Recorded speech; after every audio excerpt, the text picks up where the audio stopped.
It's officially here, Falcons fans. Your leaked 2026 Atlanta Falcons schedule is on this episode of Falcons Today, presented by PrizePicks. Welcome in to the show. And by the way, use code HMA when you get $50 instantly in lineups after you play your first $5 lineup. Let's talk about the schedule, because although it is not officially official until later tonight, I can say with 99.99999% accuracy, this is what you're going to get for the Dirty Bird schedule. So, before we get into the actual breakdown of the reveal of the games, if you are excited for Falcons football, do the two free things on this channel. Subscribe and hit that thumbs up icon. I should see 1,000 loyal Falcons fans that have hit that thumbs up icon. And I know that if this reaches 15,000 Falcons fans, that all of them are not subscribed. So do that as well. Let's start off with what we know. Week 1 at Pittsburgh. Unfortunately, Atlanta is 0-7-1 with their time at the Steel City, and I don't know the name of the Pittsburgh Stadium, but I do know this. 0-7-1 means no wins for the Dirty Birds on the road in Pittsburgh. So hopefully they flip that around. Then week 2 at home against Carolina, some revenge. Obviously, last year, the Carolina Panthers beat you twice. You got swept by them one time on the road, 30-0, and the other time, Michael Penix Jr. tore his ACL. Then you have week 3, primetime football against the Green Bay Packers on Thursday Night Football in Lambeau.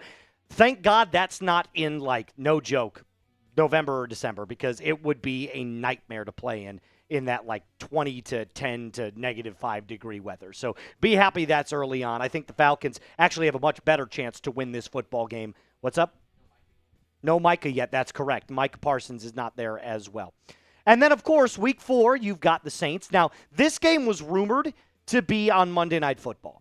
That has not been officially confirmed yet. I didn't want to put it on there without being aware, but that is a possibility that that game could be in New Orleans on Monday Night Football. Otherwise, it is just in New Orleans. Now, a couple of games that I wanted to go over here through weeks 1 and week 4. Obviously, with the Steelers being that first game, that one's a little bit tough. But I do believe that with the uncertainty right now around Aaron Rodgers, Mike Tomlin is now officially gone. Atlanta has the best chance to beat Pittsburgh for the first time on the road. So I like the Falcons to win that game. This one's going to be a little bit more tough, though. Green Bay, that is definitely more of a gauntlet. I'm not going to lie. Green Bay's a really good team. They're loaded up. But the fact that that game is earlier on in the year, I believe that Atlanta can absolutely win this football game as well. So I like those right there. We've got a couple of other games to hit here in just a second. Before that, though, I do have to remind you that today's episode is brought to you by our friends over at SeatGeek. Today's show is made possible by SeatGeek. When it's time to get out of the house, there is not many better options right now than a ball game. And of course, I'm also referencing football, which will be starting up here really soon. The NFL schedule is officially here, and your tickets are fully guaranteed and instantly fulfilled in your account after your purchase. Now, if you wanted to go take a look at what they've got brewing here, here is something that you can go look for: Atlanta Falcons tickets. You want to load up before the season starts. They've got great deals. Green means good, red means bad, so always search out that green dot. But if it's a baseball game that you want to go to, or maybe it's a Nelly concert, that's what I'm doing with the wife in August, you got to use SeatGeek. They have your back. Each ticket rated on a scale of 1 to 10, so you know you're getting a good deal. And of course, I have a code for you guys. You can use code CHAT10 for 10% off your next set of tickets at SeatGeek. That's 10% off any tickets with promo code CHAT10. Make sure you click on the link in the description to download the app and have that code automatically added to your account so you can use it later. Thank you, SeatGeek. Week 5 against the Baltimore Ravens at home. That's another tough game. Now, these next couple of games get a little bit tough. I'm not going to lie to you. So week 5 against the Ravens. Then you go week 6 against the Chicago Bears. Now, Ian Cunningham revenge game? Quite possibly. The Chicago Bears, though, as of right now, are predicted to be a playoff team, and with their high-flying offense, your defense is going to have a very tough time adjusting to Caleb Williams, Ben Johnson, and that Bears offense. But their defense is kind of shitty, so you can take advantage of that. I expect that to be a high-scoring game. Let's move on to Week 7, San Francisco 49ers. I feel like this is almost exactly what it was last year, too, if I'm not mistaken. Could have been. It was Penix was still playing. It might have been week 7. It might have been like week 6 or week 8, one of the two. But usually we play them right around the middle of October. So this is very on brand. That's another tough game, though, especially even though I think they take a step back. I do believe Atlanta can win that game as well. Then you got the Bucs. I'm never a fan of the Buccaneers. This is your first game against the Buccaneers at Tampa. Now, if you remember anything from last year, Kyle Pitts' legacy game, everything seems A-okay to me. Obviously, the two toughest games in this grouping are the Ravens and the Bears. Lamar Jackson for the Baltimore Ravens, Derrick Henry as well. That will be a game that your defense, back-to-back games actually, where your defense is going to have to really show up and do its thing because those are two really, really good teams. Now, remember, Baltimore has a new head coach in Jesse Minter, and the Bears have a bad defense. So both of those teams are not without their faults. Right? They could lose those football games just as easily as you could win those football games. So I like that this schedule gets a little bit harder. It's not insanely difficult right off the jump, but right as you're getting into midseason form is when you play all these tough teams. Then, of course, in week 9, you go to Madrid. You play Cincinnati. I think that's a win because of how bad the Bengals defense is. Again, kind of like the Bears. High scoring, terrible defense. And then week 10, week 10, Kansas City Chiefs. That's a tough game. Mahomes seems like he's going to be back week 1 against the Broncos, so he'll be in midseason form. Chiefs are going to be a tough team. They weren't that great last year, but, Travis Kelce's on the brink of retirement. Anything can happen. Then, of course, week 11, nice easy bye. Maybe we go to Cancun for a weekend.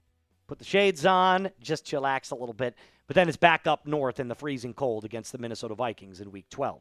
Again, Week 12, Week 13, back-to-back NFC North games. Then you have the Detroit Lions. Luckily, the Lions are at home. You beat the snot out of the Rams last year. And that's one thing that I think I'm not even going to mention things that or my record prediction until tomorrow. I have to really do a deep dive. Atlanta last year beat all the good teams, and they lost to all the bad teams. So I don't want to say for a second that Atlanta should win this game or shouldn't win this game because we know they do the exact opposite. So Vikings in Week 12 and then Week 13. Obviously, the hardest in this swing would be the Kansas City Chiefs and, of course, the Detroit Lions. Mahomes, Travis Kelce, Andy Reid, 3-time Super Bowl winners. Obviously, that's going to be a little bit tougher, but truthfully, I think the Chiefs are probably at their most vulnerable right now. So if anybody's going to beat them during this week, why not be the Falcons? And then, of course, Jared Goff and the Detroit Lions, Jahmyr Gibbs versus Bijan Robinson. That's going to be must-watch TV. There's no doubt in my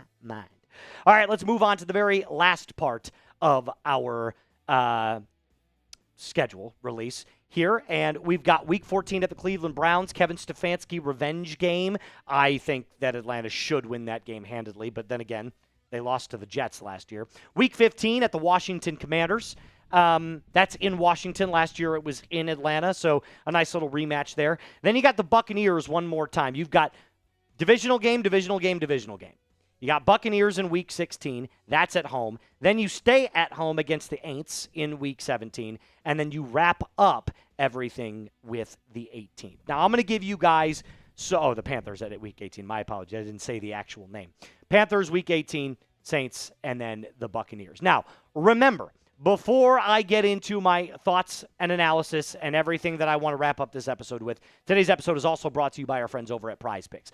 I know that PrizePicks is so much fun to play because I've been playing every single day, and it's very easy. So I decided to do something that was a little bit more on brand for you Falcons fans as I sport the gear.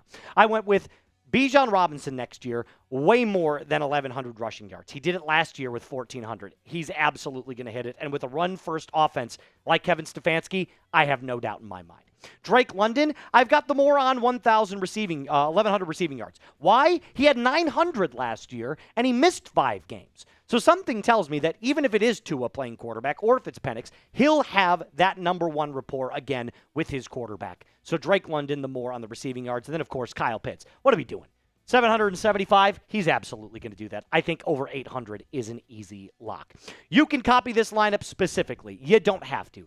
Do me a favor, download the PrizePicks app, use code HMA to get $50 instantly in lineups when you play your first $5 lineup. That's going to be in the comments and description of today's video. Ultimately, I think we can look at it like this. If we break it down game by game, it's not a daunting schedule, but it is something that Atlanta will have to bring their A game for because there are some tough opponents. So if we just looked over weeks 1 through 10 again, and then weeks 11 through 18 one final time, I think we can just kind of briefly surmise what it's going to look like. It's a pretty mediocre schedule at the beginning. You can beat the Steelers. You can beat the Panthers. Packers are going to be tough, but again, we beat the Rams last year, so we should probably beat the Packers too.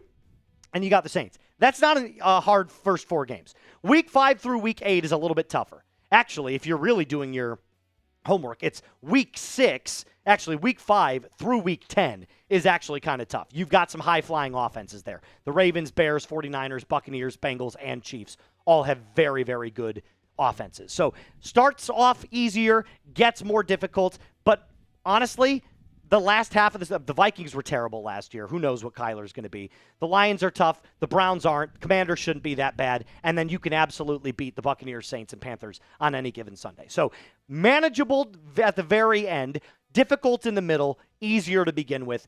Again, it's not a polarizing schedule either way. They should have a great chance to win the NFC South. You pull off a win over the Packers. You pull off a win against a team like the Bears, and you drop the games that you're supposed to drop. I said 10-7 before the schedule even came out. Now, tomorrow, I'll give you my full record prediction with analysis on everything, so keep your eye on that as well. But if you are excited for Falcons football, smash that thumbs up button and subscribe to the channel. I'm in a very good mood today. I love schedule day. It's like Christmas for me. All right, that's all I got for you, Falcons fans. I'll be back tomorrow. Rise up and be cool.